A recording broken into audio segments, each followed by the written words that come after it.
In order to perform proper Suemonogiri or tameshigiri, which is test cutting, we need to understand how to roll a mat, which is a tatami mat, which we call tatami omote, or it's a mat cover. It's made of rice straw, and as it's rolled and then soaked, we soak it for about 12 hours, and it gains the consistency of a normal human target. So what I'm going to teach you right now is how to roll the mat so that it stays tight, it remains together, and a lot of technical pieces don't go flying all over after you performed your cut. So we take the mat and lay it out in front of us, and then we fold it toward the center. This gives you less mat to have to roll in the process, and bring it about halfway or a little bit past, so you're folding up to about 2/3 of the mat. Then you bring the other side and just fold it in approximately 1 foot. So we've got 2 folds in the mat at this point. Then spin the mat away from you so that the shorter folded part is away from you. So that now we're holding one end of the mat, the longer folded edge, toward myself. Now I want to keep the mat very firm and very tight as I roll it. So what I do is I take my left foot and place it on the mat in this position. Then from behind, as my foot is centered, I start to roll the mat, keeping tension as I pull. And I start to wrap and pull. This keeps firm tension on the mat so that when I cut, it doesn't go flying, the pieces don't go flying all over, as well as the fact that when I begin to soak the mat, it's obviously going to expand slightly. So I want a very tight fit in the beginning. Continuing to roll all the way up until eventually I meet the smaller folded piece. At that point I release my foot and start to roll with just my hands. Continuing to roll, tucking the last folded piece in and rolling toward the final edge. Once I've gotten to the edge, I want to reach around and squeeze that edge tight against the full maki, the full rolled mat.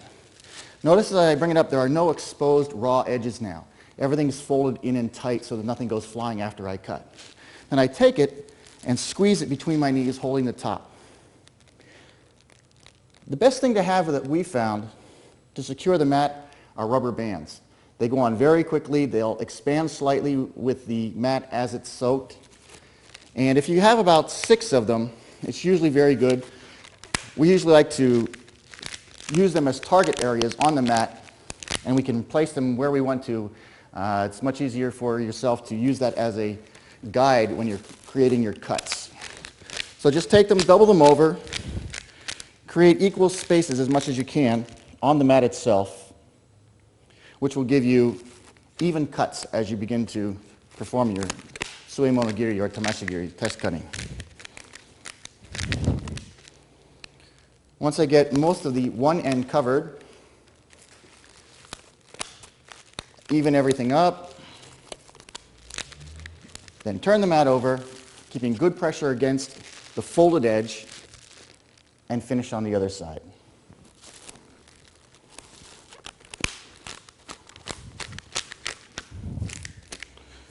I try to even out all my spacing so that I get nice even cuts on the mat. That way I get more cuts out of a mat also, that way rather than cutting just one mat in half. And there you have a typically well-rolled mat, fairly even spacing, all ready to soak for 12 hours and perform your cuts.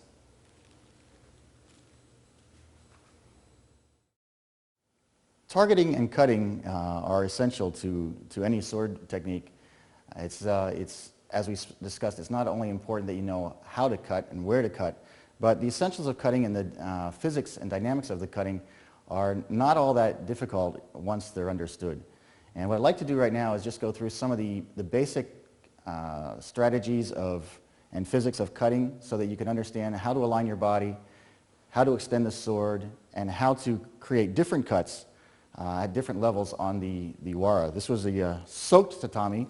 Normally we would soak this in a, obviously this is a dry tatami we're using for demonstration, but if I were to be doing actual cutting, I would be soaking this in a container overnight, maybe 12 hours up to 24 hours.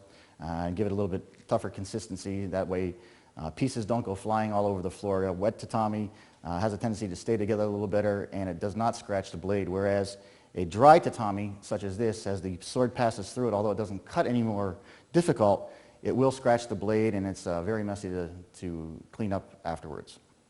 I'd first like to talk about the swing of the sword itself, so I'm going to step back, and maybe you can check my alignment as I move. I'm going to talk about extension and alignment, not only with the sword, but as the sword and my body is aligned to the target. Normally, we always start off teaching new people how to cut lined feet together directly in line with the target from a jodan position. So we're going to practice all of our cuts from a jodan position. Jodan being above the head. Notice at this point, my body is in straight alignment with the target. But as I cut, if I cut from here in this position, the sword is still moving forward when it touches the target. In actuality, a sword never really starts to cut until it passes the center line of the body or the furthest extension from the body. So it's important that I align myself so that the initial action of touching the target is in line with the center line is being crossed by the sword. So what I do is as I start my cut, I move my center line to the right. If I'm cutting from right to left with my left foot back, I cut outward and down so that now as I touch the target, the sword is already traveling backward and down toward me, rather than, at this point, it's still moving forward and pushing the target.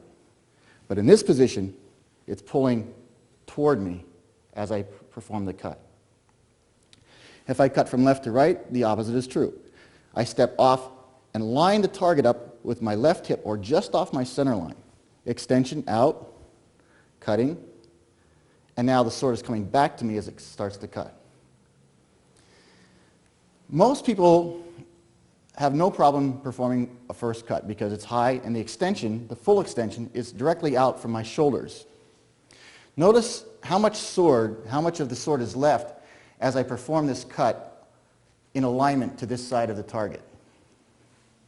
Once I start my cut, full extension, my furthest extension is when my hand is straight out from my shoulder. This is furthest extension. This is where I finally start to make a good extension on the target.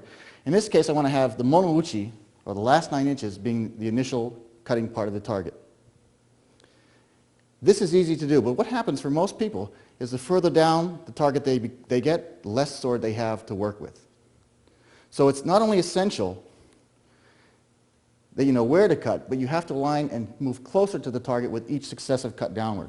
So as I cut in with the first one, I'm using the monouchi. As I cut in with the second one, I have to move slightly forward to have more sword so that I can use the monouchi again. The same goes for the next cut. I want to maintain cutting surface of the monouchi with each successive cut. And this goes all the way through the target. The other possibility, and sometimes you'll be doing this when you're doing kumitachi or working with another partner, you not only have to, you can lower the sword by moving forward, or you can lower the sword by lowering your body. This also gives you the most extension on the sword as you cut.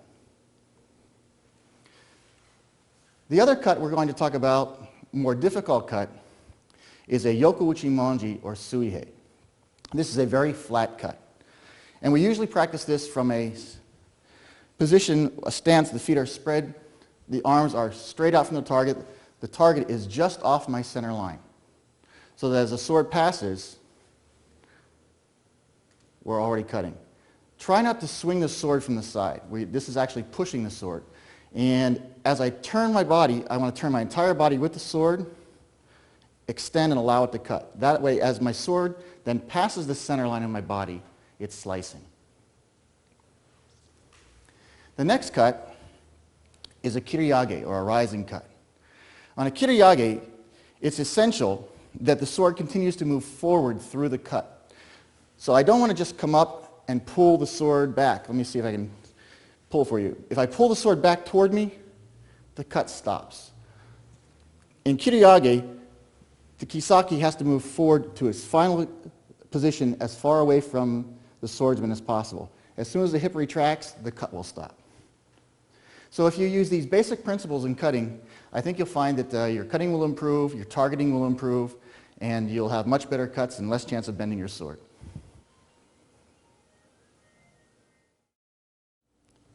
Now that you've learned basic targeting, basic physics of cutting, we're going to go on to cover the cutting technique itself on a target or a wrapped wara. Make sure that as you're cutting, you leave enough target area on the mat to complete your next cut. On this cut, we're going to do two-level cutting. This is your beginning cuts for the beginning level student. These are both kesa cuts. You're going to do a right and left kesa cut. In other words, as we step toward the target, we're going to cut left to right and right to left. Or as you may see Shimabukuro sensei demonstrate, left to right, then right to left. So please pay attention. Remember to try and keep your cuts as close to a 45-degree angle as possible. That's normally what's used in competition cutting. However, in real combat, the angles will change according to your target areas on a body. But for the mat area, in order to leave more mat for yourself, the 45-degree angle works the best.